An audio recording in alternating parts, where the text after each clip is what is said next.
Hello बच्चों, आज के हम इस वीडियो में क्लास 10 मैथ्स एक्सरसाइज 4 यानी चैप्टर नंबर 4 आज हम नई एक्सरसाइज को स्टार्ट करेंगे बच्चों।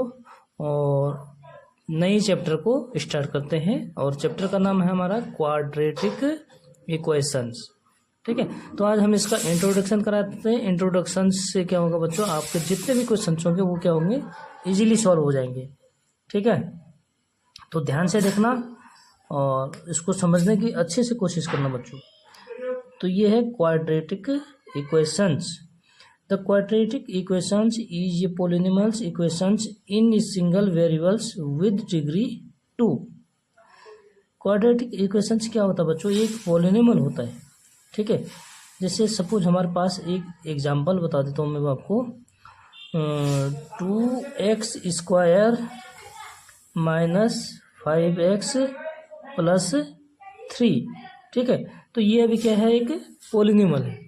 ठीक है, क्वाड्रिक का मतलब होता है द्विघाती, जिसकी मैक्सिमम हाईएस्ट पावर कितने होना चाहिए, 2 होना चाहिए बच्चों। तो इसको कहते हैं हम क्वाड्रेटिक पॉलिनॉमियल। अगर हम इक्वल के बाद 0 लगा देते हैं तो ये हो जाता है इक्वेशंस। ठीक है, तो ये हो गया हमारा क्वाड्रेटिक इक्वेशन। ठीक है, इसमें जो है एक वेरिएबल, सिंगल वेरिएबल कितना होना चाहिए, 1 होना चाहिए। और उसकी जो हाईएस्ट पावर है यानी कि डिग्री होना चाहिए बच्चों 2। तो इसमें वेरिएबल क्या है, हमारे पास x है और x की जो हाईएस्ट पावर है वो कितनी है, 2 है। तो इसको कहते हैं हम क्वाड्रेटिक इक्वेशंस। ठीक है, तो ये समझ में आ गया होगा आपको क्वाड्रेटिक इक्वेशंस किससे कहते हैं। ठीक है, standard form of quadratic equation. Quadratic equations की जो स्टैंडर्ड फॉर्म होती है बच्चों, वो होती है ax square plus bx plus c। यहाँ पे a है बच्चों एक्स स्क्वायर का कोफिशिएंट और b होता है x का कोफिशिएंट। c हमारा क्या होता है, यहाँ पे कांस्टेंट टर्म्स होते हैं। ठीक है, तो ये है हमारा क्वाड्रेटिक इक्वेशंस का स्टैंडर्ड फॉर्म। यहाँ पे एक चीज और ध्यान रखना बच्चों, आपको जो ए है ये क्या है, 0 नहीं होना चाहिए। ये डज नॉट इक्वल टू 0। क्यों, इसका रीजन बताता हूँ मैं। सपोज इसी एग्जांपल को मैं यहाँ पे ले लेता हूँ बच्चों। देखो 2x की power 2 minus 5x plus 3 is equal to 0। यहाँ पे ए हमारे पास कितने है, 2 है। तो यदि यहाँ पे a 0 होता तो 0 से हम इसको मल्टीप्लाई करते तो ये पूरा टर्म्स क्या हो जाता बच्चों, हमारा 0 हो जाएगा। ठीक है, और आगे क्या बचेगा हमारा, यदि यहाँ पे हम a की वैल्यू 0 रखते हैं तो ये पूरा टर्म्स हमारा 0 हो जाएगा। और नेक्स्ट हमारे पास क्या बचेगा, माइनस 5x प्लस 3। तो ये क्वाड्रेटिक इक्वेशंस नहीं है, क्योंकि इसकी जो हाईएस्ट पावर है बच्चों वेरिएबल्स की कितनी है, 1 है। ठीक है, तो जिसकी अगर 1 हाईएस्ट पावर होती है तो उसको हम क्या कहते हैं बच्चों, लीनियर इक्वेशन। ठीक है, और 1 वेरिएबल के साथ है, जो हमने लास्ट चैप्टर सॉल्व किया था उसमें क्या थे, 2 वेरिएबल्स थे। ठीक है, तो समझ गए आप। इसके स्टैंडर्ड फॉर्म क्या होती है, ए एक्स की power 2 plus b x plus c is equal to 0। A does not equal to 0, मतलब ए की वैल्यू जो है 0 नहीं होना चाहिए। अगर ए 0 हो गया तो हमारा वो क्वाड्रेटिक इक्वेशन नहीं रहेगा।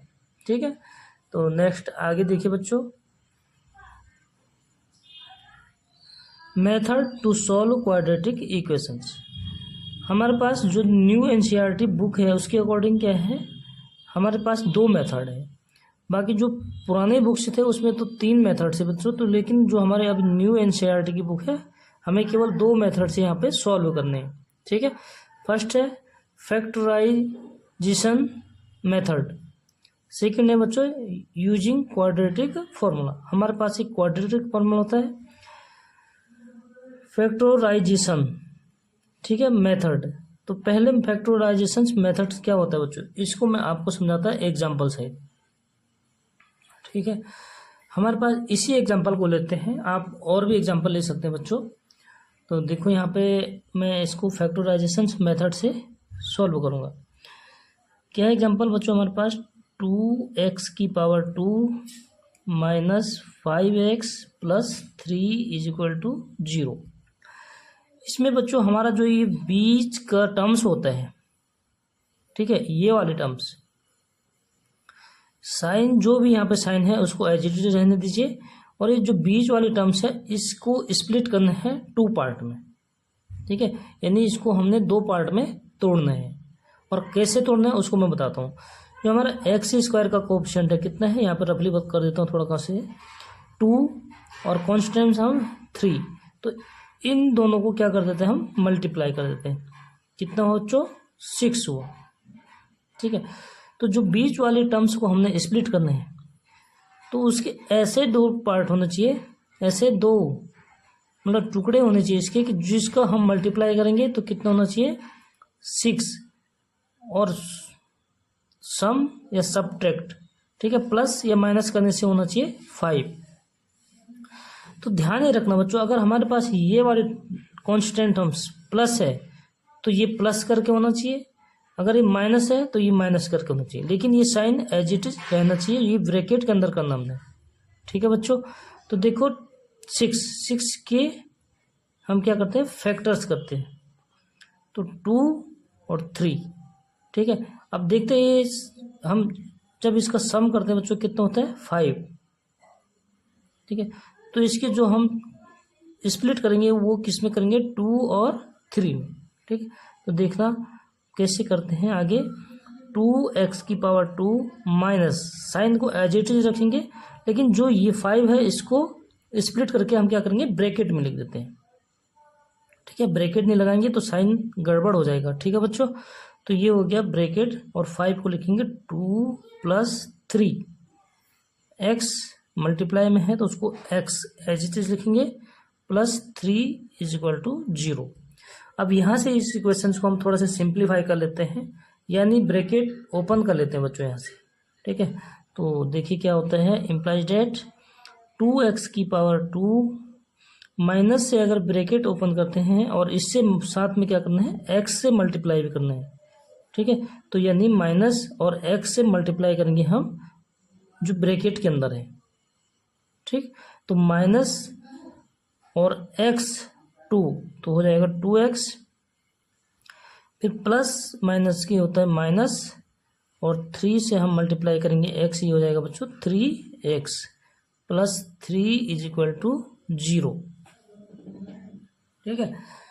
तो यहाँ से अब देखिए पहले 2 टर्म्स को और लास्ट के 2 टर्म्स को, ठीक है, पहले 2 टर्म्स हैं इनमें से हम क्या करते हैं जो कॉमन आता है बच्चों उसको कॉमन ले लेते हैं, और नेक्स्ट लास्ट के 2 टर्म्स इसमें से भी जो कॉमन लेता है उसको कॉमन ले लेते हैं बच्चों। तो देखते हैं इसमें कॉमन क्या आता है, 2, एक तो 2 कॉमन आएगा, दूसरा दोनों में क्या है x है बच्चों, तो x भी कॉमन ले लेंगे हम। तो यहाँ पे हमारे पास जो अंदर बचेगा ये हो जाएगा बच्चों x, क्योंकि 2x हम कॉमन ले चुके हैं, ठीक है, माइनस 2x से अगर 2x तो कितना हो जाएगा यहाँ पे 1।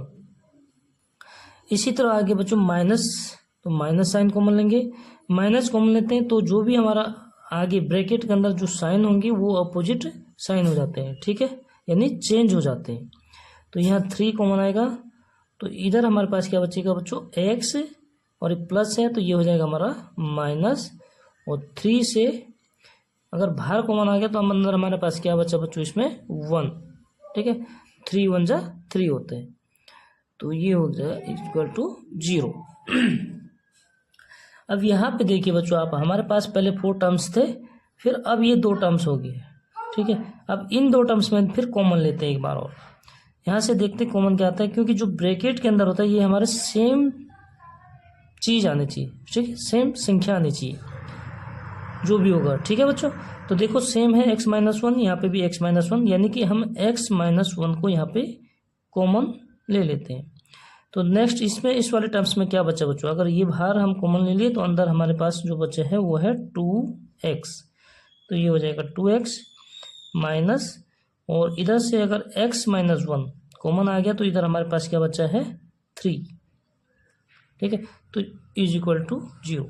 तो एक बार क्या करते हैं बच्चों हम इस वाले टर्म, ये टर्म्स नहीं होगा अब, ठीक है, इस वाली संख्या को 0 के इक्वल कर देंगे, नेक्स्ट टाइम इसको 0 के इक्वल कर देते हैं, यानी x - 1 = 0, और नेक्स्ट क्या बच्चों 2x minus 3 is equal to 0। अब इसको क्या करते हैं हम सॉल्व करते हैं, यानी x इज इक्वल टू -1 को अगर दूसरी तरफ शिफ्ट करेंगे तो हो जाएगा +1।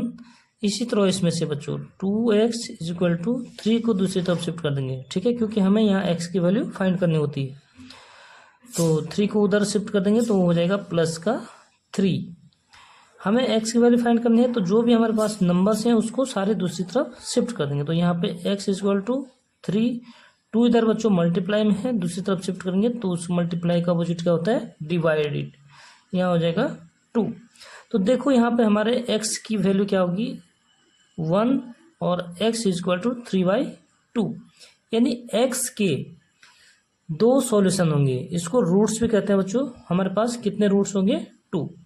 तो हमेशा ध्यान रखना क्वाड्रेटिक इक्वेशंस में जो हमारी हाईएस्ट पावर होती है वो होती है 2, और उसके हमारे पास सॉल्यूशन भी बच्चों कितने होते हैं 2 ही होते हैं, ठीक है। नेक्स्ट जो हमारा दूसरा फॉर्मूला है बच्चों, यहाँ पे देखिए आप, ठीक है, ये देखिए दूसरा फॉर्मूला क्या है, यूजिंग क्वाड्रेटिक फॉर्मूला। हमारे पास एक फॉर्मूला होता है, हम इस फॉर्मूले के माध्यम से क्या कर सकते हैं, रूट्स फाइंड करते हैं या सॉल्यूशन निकालते हैं बच्चों। तो यहाँ पे जो फॉर्मूला होता है ये फॉर्मूला आपको याद रखना है बच्चों, ठीक है, इसको याद करना है। अगर याद नहीं करोगे तो आप बिल्कुल भी क्वेश्चंस को सॉल्व नहीं कर पाओगे, ठीक है। तो याद कर लेना, x is equal to -b plus minus √b² minus 4ac upon 2a, ठीक है। तो यहाँ पे बच्चों जो हमारा b² माइनस 4ac है, तो इसको हम डिस्क्रिमिनेंट यानी d से रिप्रेजेंट करते हैं। किससे बच्चों, d से।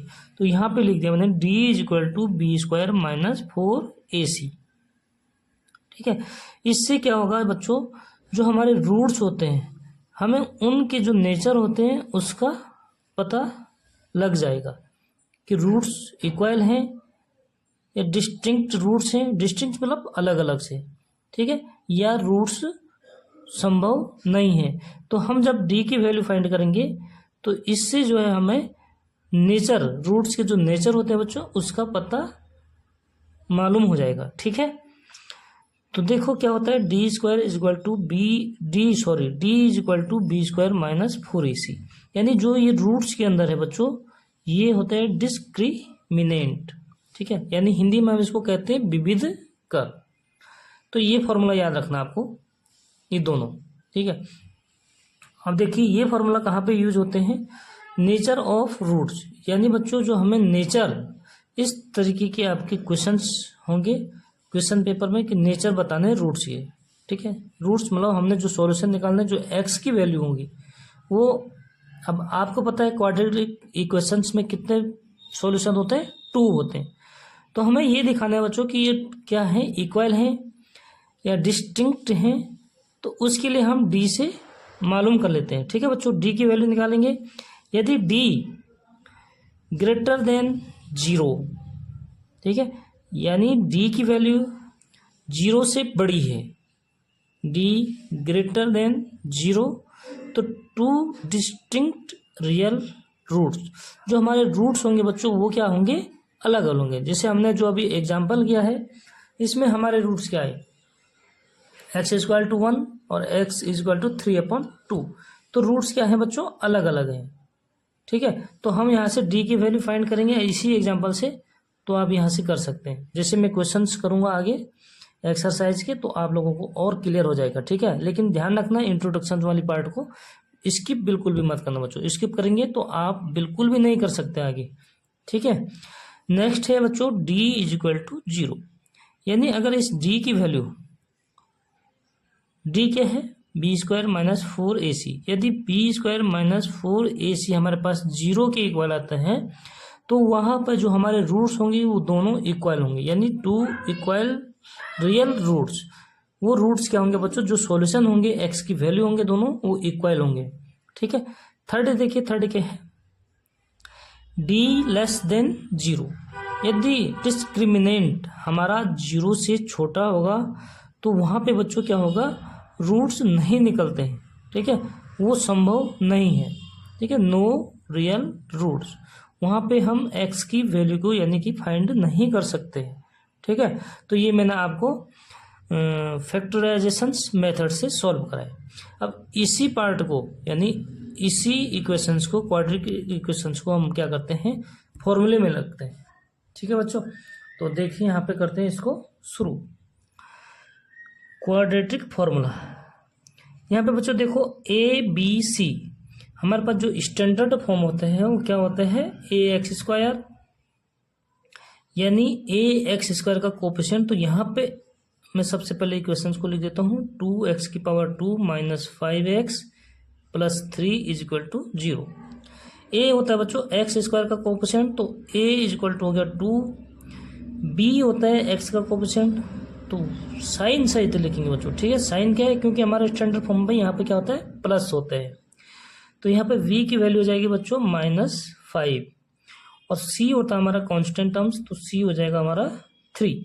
देखो a b c की वैल्यू हमने स्टैंडर्ड फॉर्म से कंपेयरिंग करके यहाँ से इस क्वाड्रेटिक इक्वेशन से यहाँ से a b c की वैल्यू लिख दिया है। ठीक है बच्चों, अब हम इसको करेंगे फॉर्मूले में यूज। तो x इज इक्वल टू क्या होता है बच्चों, -b plus minus root b square minus 4ac divided 2a यानी अपॉन 2a। यहाँ से हम a b और c की वैल्यू को पुट कर देते हैं बच्चों। तो b -5 माइनस b कितने हैं, -5 प्लस माइनस, ठीक है, रूट बी स्क्वायर यानी -5 का स्क्वायर करेंगे हमको, तो ये हो जाएगा बच्चों 25। ठीक, -4ac यानी 4 को हम मल्टीप्लाई करेंगे a और c से। ठीक है, तो a कितने हैं हमारे पास 2, यानी 4 2 जा 8 और 6 है 3, 8 3 जा 24। मैं इसको डायरेक्ट कर रहा हूँ, आप बिल्कुल इसको एकदम रूटीन से करना बच्चों। ठीक है, और डिवाइड हो जाएगा 2a यानी 2 मल्टीप्लाई a की वैल्यू है 2 2 2 जा हो जाएगा 4। इसको हम देखो सिंप्लीफाई करते हैं, कैलकुलेशन करते हैं, तो ये हो जाएगा प्लस माइनस माइनस का मल्टीप्लाई हो जाता है बच्चों प्लस, प्लस के 5 प्लस माइनस। ठीक है, 25 माइनस 24 1, और 1 के रूट हमेशा कितना होता है बच्चों, 1 ही होता है, अपॉन 4। देखो यहाँ से x की वैल्यू कितने हो जाएंगे हमारे पास 2। एक बार हम प्लस को लेते हैं बच्चों, फिर माइनस, यानी x इज इक्वल टू हो जाएगा 5 + 1 अपॉन 4, और दूसरा हो जाएगा बच्चों 5 - 1 अपॉन 4। ठीक है, एक बार प्लस की वैल्यू लेते हैं, दूसरी बार माइनस की, तो इसको सॉल्व करते हैं बच्चों। ये कितना हो जाएगा 5 + 1 यानी 6 अपॉन 4। दूसरी वैल्यू कितनी हो जाएगी 5 - 1 यानी 4 अपॉन 4, 4 से 4 कैंसिल हो जाएगा बच्चों कितने टाइम्स, 1 टाइम, तो ये हो जाएगा 1, और ये 2 से कैंसिल हो जाता है, 2 3 जा 2 2 जा। ठीक है, यानी ये बच्चों जो हमारी वैल्यू हुई 3/2 और दूसरी है 1। तो जब हमने ये वाला एग्जाम्पल फैक्टराइजेशन मेथड से सॉल्व किया, तो उसकी यही दो वैल्यू थे 3/2 और 1। ठीक है, तो उम्मीद करता हूँ इंट्रोडक्शन वाले पार्ट आप लोग समझ गए होंगे बच्चों। नेक्स्ट जो हम एक्सरसाइज के क्वेश्चंस स्टार्ट करेंगे। ठीक है, तब तक के लिए बहुत बहुत धन्यवाद।